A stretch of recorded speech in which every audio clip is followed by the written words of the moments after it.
ಸಿಂಹನ ನೀನು ಫೋಟೋದಲ್ಲಿ ನೋಡಿರ್ತೀಯ, ಕಾಡಲ್ಲಿ ನೋಡಿರ್ತೀಯ, ಟಿವಿಯಲ್ಲಿ ನೋಡಿರ್ತೀಯ, ಸಿನಿಮಾದಲ್ಲೂ ನೋಡಿರ್ತೀಯ.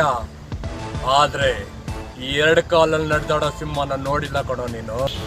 ನನ್ನನ್ನು ತೆಗಿಸ್ದೆ ಅಂದ್ರೆ ನೀನು ಎದುರ್ದೆ ಎಂದ ಅರ್ಥ. ನೀನು ಎದುರ್ದೆ ಅಂದ್ರೆ ನಾನು ಗೆದ್ದೆ ಎಂದ ಅರ್ಥ. ತೊಂದರೆಯಲ್ಲಿರೋರ್ನ ಆ ದೇವ್ರ ಕೈ ಬಿಡಲ್ಲ, ಆದ್ರೆ ತೊಂದರೆ ಕೊಡೋರ್ನ ಈ ಕೆಂಪೇಗೌಡ ಬಿಡಲ್ಲ. ನಾನ್ ಚಿಟಿಕೆ ಹೊಡೆದ್ರೆ ಮಂಡ್ಯ, ಮೈಸೂರು, ಮದ್ದೂರು, ಚಿತ್ರದುರ್ಗ ಇನ್ನು ಎಲ್ಲಿಂದ ಬೇಕೇಳು?